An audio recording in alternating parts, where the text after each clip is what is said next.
switch subjects a little bit and talk about some of the products and things that you have to help pharmacists get their finance in order. Yep.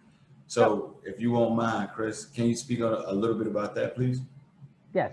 So because of my experience and because of what I follow this process for 30 years, and the process, when I first started meeting with financial advisors when I came out of school, obviously I wasn't in a financial position. We had some small loans. Me and my wife are both pharmacists. So we figured at the time, let's talk to somebody professional. They don't teach you that in pharmacy school, obviously. So we needed to get an idea of how the finances work in this country. And let me tell you something. I spoke to 3 or 4 people, and I choose the one that right now it's the company that I work for, and it became family to me.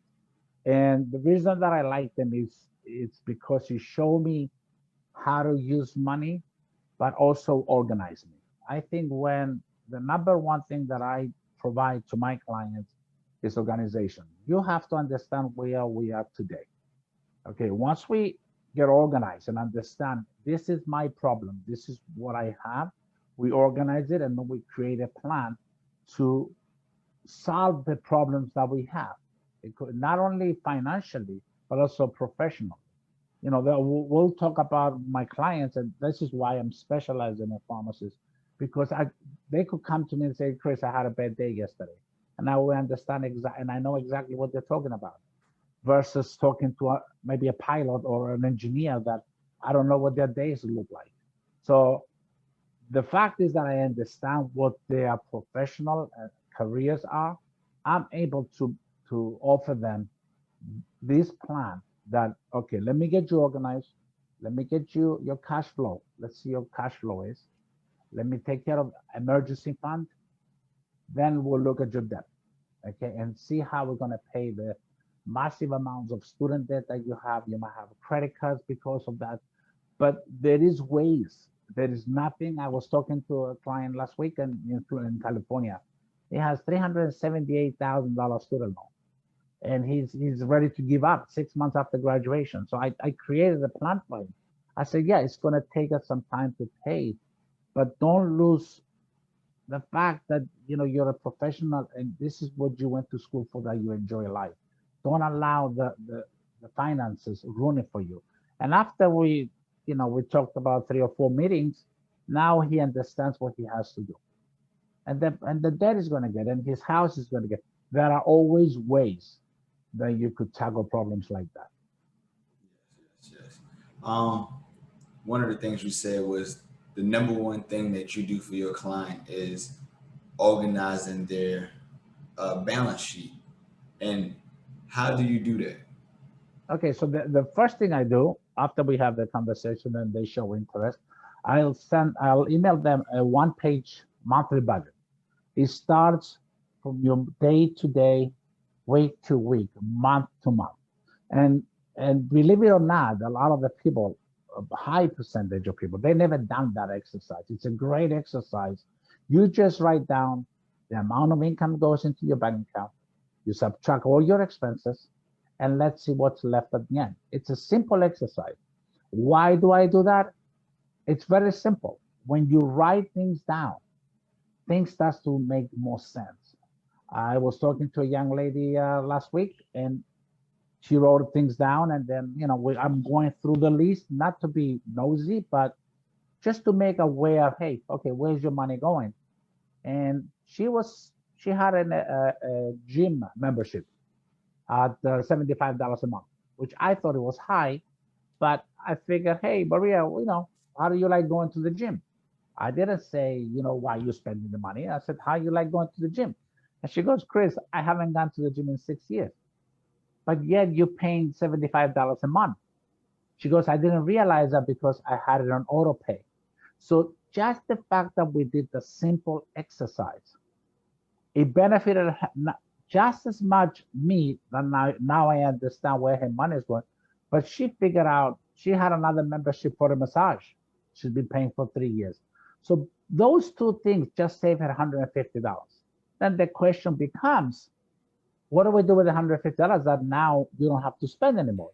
Do we apply it towards your student loans? Do we apply, create a savings account? It's a conversation that everybody is different. So, and I'm open to that. I don't push any products. Where you put your savings to me, products is not the most important thing. Your savings is the most important thing. If you want to put it in a bucket, put them in a bucket. If you want to invest them in cryptocurrency, go right ahead.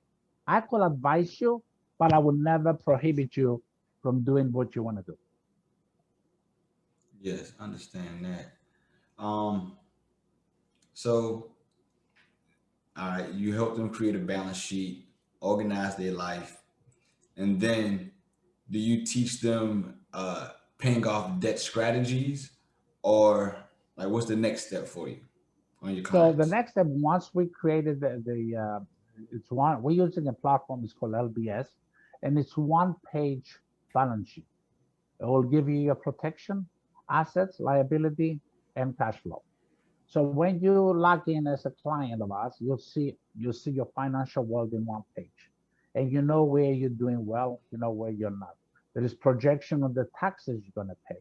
So my job is to find ways and look for the loopholes to recoup some of the lost money that somebody is spending or money that is leaving their balance sheet. I try to recoup it and put it back.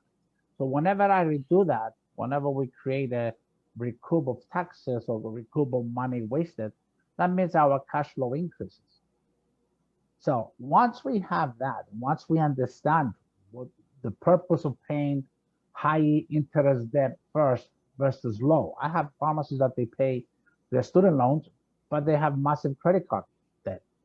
They don't, and they say, oh, I'll give the minimum. No, you want to get rid of it. You want to get rid of the high debt. I have pharmacies that they use the 401k as a bank. Oh, I need $5,000. I'm going to borrow from 401k. You don't do that. There is a reason they call them retirement funds. It's for retirement. You cannot tap into the 401k. So my job is to create a plan that any emergencies, first of all, we have liquid funds. Even when you have investments, there's products out there that allows you to tap in for extreme emergencies without the penalty, without the taxes.